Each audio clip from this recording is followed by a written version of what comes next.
Assalamualaikum warahmatullahi wabarakatuh. Kembali lagi bersama saya Kang Kubis. Kali ini Kang Kubis kembali bersama sahabat semua, tentunya masih di channel Kang Kubis, channel yang selalu membahas seputar kehidupan rumah tangga, dari masalah percintaan hingga masalah perselingkuhan. Nah, pada kesempatan kali ini Kang Kubis ingin membahas mengenai apa saja sih cirinya ketika seorang wanita mulai selingkuh atau seorang istri mulai selingkuh. Ini harus kita bedakan. Jadi ketika dia adalah seorang pemula, tentunya ada gelagat yang berbeda. Apa nih yang berbeda di antara ketika seorang istri yang mungkin sebelumnya sudah pernah selingkuh lalu kemudian melakukan selingkuh kembali, bedanya apa dengan si selingkuh yang pemula ini? Nah, ini kita akan simak sama-sama ya. Namun jangan lupa silahkan Anda subscribe, like, dan komen serta share di channel Kang Kubis ya, agar tidak pernah ketinggalan. Dan jangan lupa aktifkan tombol notifikasinya. Baiklah, sebelum lanjut ke topik, kita ke intro dulu.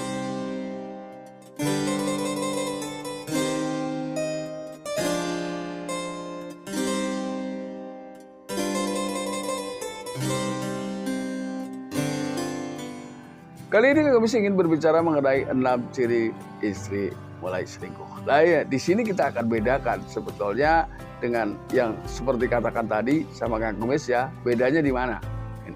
Kemudian yang pertama ya harus kita pahami, biasanya ketika seseorang yang baru pernah ya, atau bahkan ia baru pernah ya, dia langkah yang ia lakukan yang pertama adalah ia akan sangat berhati-hati dalam segala hal. Artinya di sini justru gampang diketahui ya, karena tingkat kerahasiaannya ini akan jauh lebih rapi dibanding yang sudah pernah melakukannya. Nah, karena ini akan dijadikan sebuah perbandingan nantinya ya. Ini yang pertama. Jadi dia akan berusaha melakukan segalanya dengan sangat berhati-hati ya. Ini semuanya akan sangat berhati-hati, bahkan akan mulai meningkatkan privasinya ya, yang pertama. Yang kedua biasanya tandanya adalah sangat jelas, yaitu dia mulai enggan melakukan hubungan suami istri, namun ketika ditanya kenapa, ia pun tidak mampu memberikan sebuah penjelasan yang bisa masuk di dalam logika pasangan atau bisa diterima oleh pasangan. Dia biasanya hanya memalingkan muka lalu kemudian melakukan hal-hal yang justru membuat si pasangan ini kesal. Karena apa ya? Karena si istri ini ternyata tidak mampu memberikan penjelasan yang bisa dinalar. Ini yang kedua. Lalu yang ketiga, banyaknya perubahan kebiasaan yang tentunya banyak hal yang sebelumnya tidak pernah dilakukan. Biasanya salah satunya adalah suka tidur lebih malam. Nah ini. Lalu kemudian dia lebih aktif juga di media sosial ya. Karena tingkat keingintahuan ya ketika seseorang sedang melakukan perselingkuhan, terutama bagi yang pemula atau baru pernah melakukannya, ini jauh lebih kuat dibanding yang sudah pernah sebelumnya. Ini. Lalu yang keempat, biasanya dia tidak mampu atau labil dengan emosinya. Jadi naik turun ya, artinya dia tidak mampu mengontrol emosinya secara baik. Ini bedanya. Ya mungkin Anda bisa bedakan bahwa kenapa akhir-akhir ini si pasangan Anda suka marah, suka emosi dengan alasan yang tidak jelas ya. Jadi marah sah-sah saja, karena tentunya permasalahan di tengah kehidupan rumah tangga itu bukan hanya masalah perselingkuhan, tapi banyak masalah-masalah lainnya yang juga bisa mungkin ya bisa menimbulkan emosi pada seseorang. Namun di sini ketika emosinya ini tidak bisa memberikan penjelasan, lalu kemudian ketika ditanya kenapa kamu marah, ia justru ngegas ya dengan kata-kata yang memang justru membuat semakin kita kesal. Nah, semakin kita kesal ini memang sengaja ia ciptakan karena di dalam dirinya sudah merasakan mulai ada rasa kebosanan, karena dia merasa sudah ada orang yang mampu memberikan segalanya. Itu sebetulnya hanya menurutnya saja, karena pada akhirnya endingnya itu akan sama saja ya, bahwa dengan siapapun kita melakukan itu endingnya sama ya.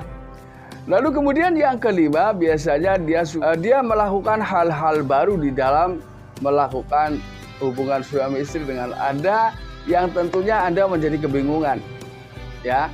Karena biasanya dia menampilkan gaya-gaya baru atau tidak, setidaknya dia pada saat sedang rindu dengan pasangan selingkuhnya, dia menjadikan Anda ya sebagai gambarannya. Jadi ada kalanya memang pada saat-saat seseorang memang memiliki selingkuhan di luar sana, hubungan semangat emosional ya, hubungan suami istri ini tidak stabil.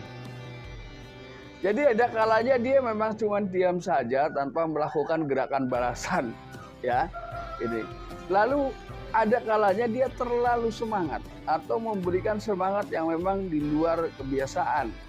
Ini menggambarkan bahwa bisa jadi ya, padahal kita membayangkan, mohon maaf, selingkuhan di saat kita melakukan hubungan suami istri dengan pasangan kita, ini sudah termasuk selingkuh, ya. Membayangkan saja seakan-akan apa yang sedang kita lakukan dengan pasangan kita ini kita lakukan dengan pasangan selingkuhnya. Ini sudah selingkuh, ya, sudah masuk definisi selingkuh. Jadi ketika mungkin seseorang begitu berantusias ya di dalam melakukan hubungan suami istri, namun dia justru menciptakan kenikmatan dengan orang lain. Inilah yang sebetulnya menjadi sebuah masalah, makanya ini masuk ke definisi selingkuh ini. Lalu kemudian yang keenam, ini dia mulai berbohong. Nah, sebetulnya berbohong ini bisa dilihat dari lirikan mata, ya. Dia artinya tidak berani lah ya. Ketika dia bicara bohong, lalu kemudian menatap Anda lama-lama, dia akan sebentar-sebentar membuang muka, ya. Lalu kemudian bisa jadi dia akan memegang area sini dan area sini saat dia berbicara sambil menunduk. Ini gambaran dia memang menyembunyikan sesuatu di hadapan Anda. Nah, tentunya untuk meyakinkan bahwa kebohongan ini adalah karena dia punya selingkuhan di luar sana atau ada hal lain, ini juga perlu pemahaman lebih lanjut, ya. Apakah ini kebohongan ini kaitannya karena seseorang sedang memiliki selingkuhan atau memang ada kebohongan lain di belakangnya ya. Ini harus dipahami betul loh, supaya jangan sampai terjadi salah paham antara Anda dengan pasangan Anda ketika memang kebetulan mengalami hal-hal seperti itu. Walaupun sebetulnya ini adalah bukan harapan Kang Kumis dan juga tentunya bukan harapan sahabat semua. Karena Kang Kumis selalu berdoa agar sahabat semua senantiasa diberikan keharmonisan dari awal hingga akhir usia. Ya, sahabat, mudah-mudahan apa yang Kang Kumis sampaikan bisa bermanfaat, dan akhir kata salam harmonis bersama Kang Kumis. Wabillahi taufiq wal hidayah. Wassalamualaikum warahmatullahi wabarakatuh dan terima kasih.